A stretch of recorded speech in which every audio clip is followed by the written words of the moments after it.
अस्सलाम वालेकुम रहमतुल्लाहि व बरकातुहू। स्टूडेंट एक्सरसाइज 2.9 में थर्ड सम सॉल्व करेंगे। ये क्यूब में दिया गया है, आंसर भी दिया गया है, हमने ये मालूम करना है क्या।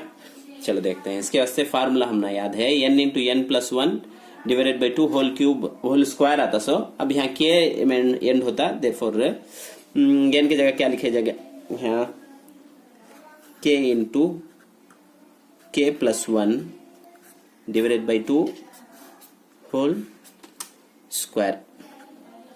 यस ना। इसका आंसर क्या देखो है 4444110। यस ना देखो है, ये है क्या देखो, इसमें ये बार लिख ले जाता है, ये 1 क्यूब प्लस 2 क्यूब 3 क्यूब कहाँ तक k क्यूब तक दे दिया है। इसका आंसर 144100 नहीं क्या। देखें कैसे सॉल्व कर।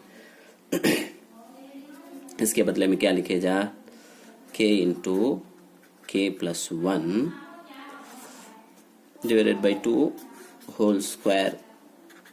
यहाँ क्या लिखे जाए ये देखो, ये गौर से देखो।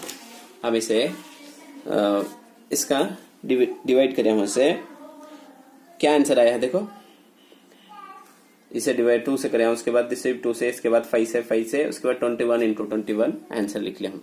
तब इसे मैं कैसा लिखता हूँ, ये आंसर को अब दो तरफ भी स्क्वायर रूट अप्लाई कर दो, क्या हो जाएगा, स्क्वायर भी स्क्वायर रूट कैंसिल हो जाएगा। k into k plus one की ठंगा की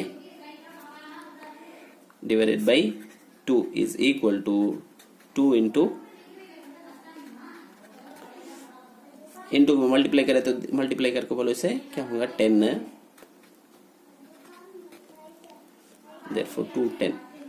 ये किसका फार्मूला है, kn into N plus one इसका ना, therefore 1 square 1 plus 2 3 up to k is equal to 210। उम्मीद है कि तुमने समझ में आया रहेगा। कोई भी डाउट हो तो हमें कमेंट सेक्शन में बताइए और हमारे चैनल को सब्सक्राइब कीजिए।